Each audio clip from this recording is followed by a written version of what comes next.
오늘 이 아침 하나님께서 우리에게 주시는 말씀은 요한복음 13장 6절로 11절까지의 말씀입니다.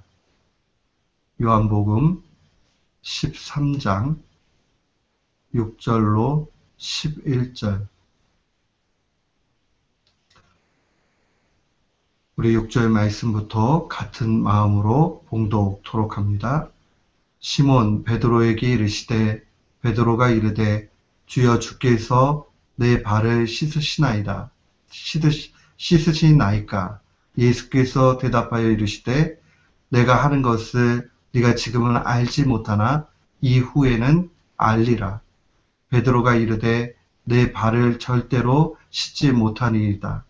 예수께서 대답하시되 내가 너를 씻어주지 아니하면 나와 상관이 없느니라.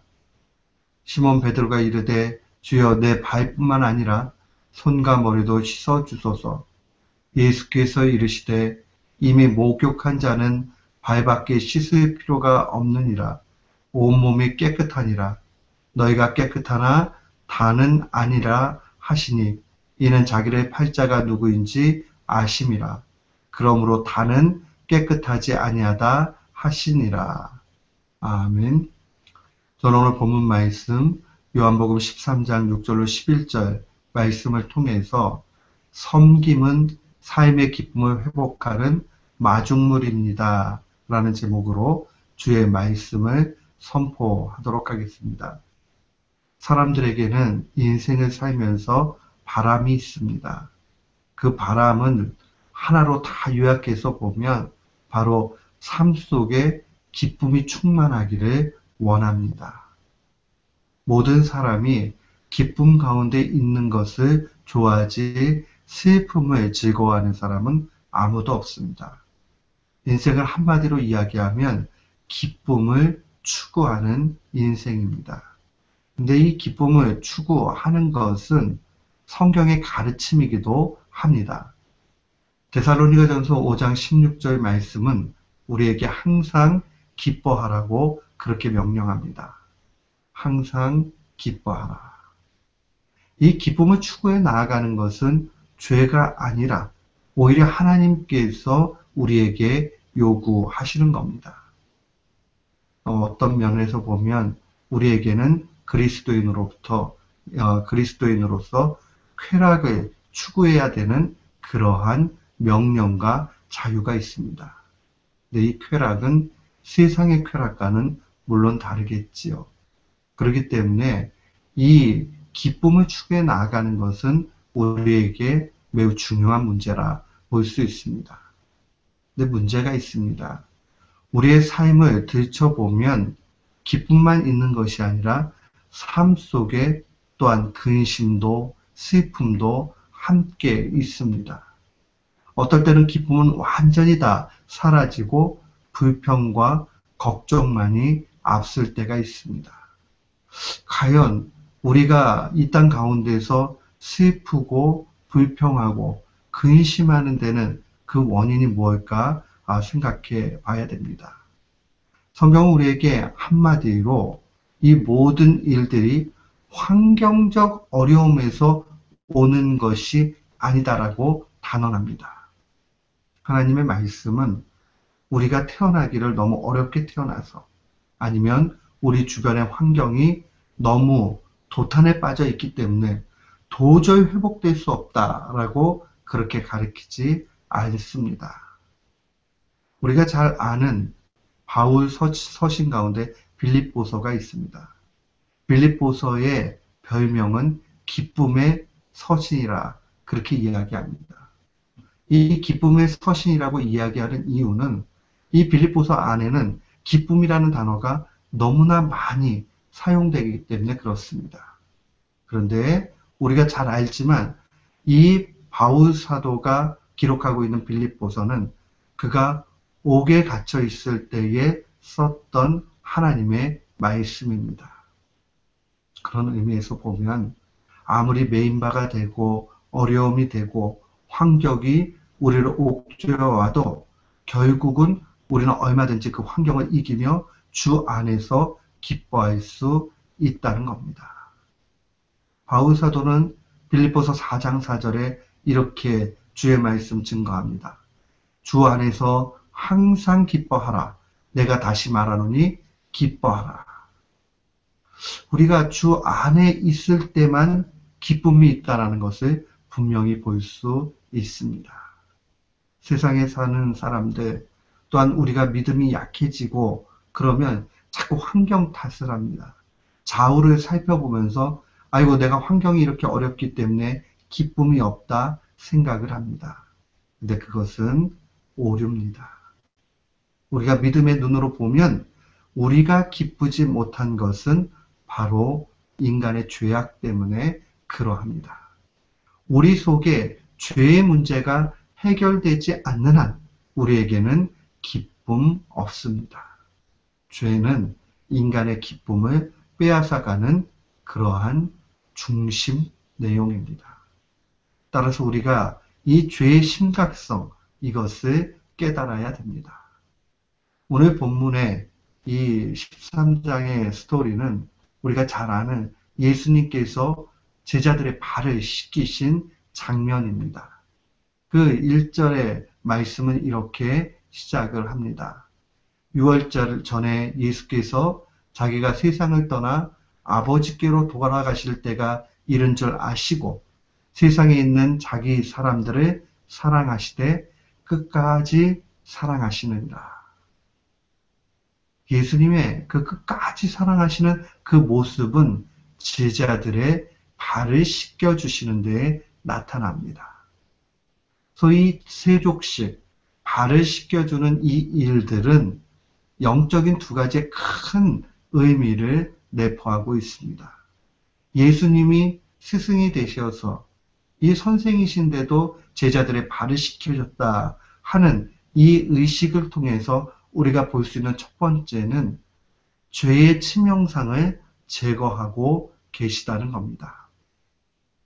주님이 이 제자들을 사랑하기 때문에 이 제자들이 세상 가운데서 고통에 머무르지 않고 슬픔의 나라를 지새지 않고 기쁨 가운데 살기를 원하셨는데 그러기 위해서는 바로 이 죄의 치명상을 알고 죄의 문제를 해결해야 했습니다. 그들의 발을 씻어주신 것은 상징적으로 죄의 씻김을 의미하는 겁니다. 그래서 주님이 본문 말씀에 베드로에게 이야기할 때에 발을 씻으라고 그렇게 말씀하신 겁니다. 이 베드로 사도는 온몸을 다 씻겨달라, 머리와 모든 것을 손까지도 다 씻겨달라고 그렇게 이야기하지요. 그러나 주님께서는 이미 깨끗해진 것을 더 씻을 필요가 없다. 다만 더러워진 발을 씻어야 된다. 이것은 근본적으로 예수 그리스도의 그 구세주 되심을 믿는 믿음으로 우리가 깨끗해졌으나 그러나 우리는 여전히 육신의 몸을 입고 있는 동안에 죄를 짓습니다. 그 죄의 순간순간의 모든 상황들을 회개하고 나가야 됨을 알려주신 겁니다. 우리가 큰 그림에서는 이미 깨끗하다 인정을 받았지만은 그러나 우리의 육신의 연약함 때문에 죄를 짓지요. 근데 그 죄는 치명적이라서 우리의 기쁨을 빼앗아 갑니다. 그러니 회개하고 이 죄의 문제를 해결하고 주 앞에 나아가야 하는 겁니다. 죄 씻음 없이 영혼의 행복과 자유, 이 땅의 삶의 기쁨은 없습니다. 그렇기 때문에 주님께서 진정 사랑하는 것, 처음부터 끝까지 사랑하는 것이 무엇이냐? 그것은 바로 죄의 문제를 해결해 주시는 겁니다. 우리도 누군가를 사랑하고 그 사람의 영혼이 잘 되기를 바란다면 먼저 복음의 능력 가운데서 이 죄의 문제를 해결하기를 예수 그리스도로 말미암아 죄의 문제가 해결될 수 있도록 복음 전하는 일 게으르지 않아야 하는 겁니다.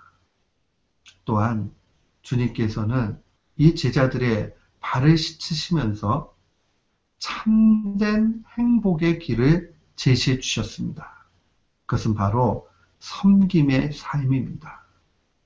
타인에 대한 자기의 희생이 있을 때에 곧 섬김이 나타나죠. 그게 바로 제자들의 발을 씻기신 겁니다. 제자들의 발을 씻기신 이 상황은 우리가 유대의 상황들을 보면 더욱 피부에 와닿습니다. 모래사막이기 때문에 그들의 발이 얼마나 지저분하고 모래 더미로 인해서 이 샌드 신지만은 그 안에 얼마나 이물질들이 끼는가 하는 것을 분명히 압니다. 선생님 되신 예수님께서 종과 같이 그 제자들의 발을 씻기시는 그 섬김, 거기에서 예수 그리스도의 행복의 삶도 있고 동시에 제자들의 기쁨도 있는 것이었습니다. 사랑하는 성도 여러분, 주님은 이렇게 섬기는 일들을 통해서 우리에게 서로 섬기라 그렇게 명령하십니다. 섬김에는 희생이 요구되고 어려움이 있습니다. 그럼에도 불구하고 왜 섬겨야 됩니까? 그것은 바로 섬김 속에서 참된 행복, 기쁨이 나오기 때문입니다. 오늘 우리가 말씀의 그 제목을 보면 섬김이 기쁨의 회복의 마중물이라 그렇게 이야기했습니다. 마중물이라는 것은 옛날에 이 펌프로 물을 길러가지고 올릴 때에 그 물이 말라 있으면은 물이 딸겨서 이렇게 펌프에 안 올라오지요. 그때에 물 한 바가지를 이렇게 붓고 펌프질을 하면 저 깊은 우물 속에 있는 그 물이 당겨져 올라오는 것을 보게 됩니다. 그때에 메마른 펌프에 물을 끌어올리기 위해서 먼저 붓는 한 바가지의 물을 바로 마중물이라고 이야기합니다. 이 마중물이 얼마나 귀중한지 몰라요. 마중물 한 바가지가 있으면 그 깊이 있는 우물의 물이 끌려서 올라옵니다.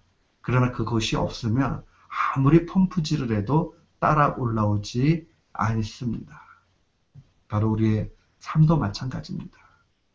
참된 기쁨의 회복이 나타날 수 있는 그 모습이 바로 주님께 받은 은혜에 대한 돌려드림, 바로 이 섬김의 모습으로 나타나는 겁니다.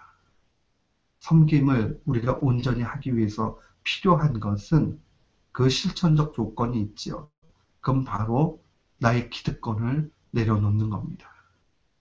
주님이 우리에게 먼저 보여주셨죠.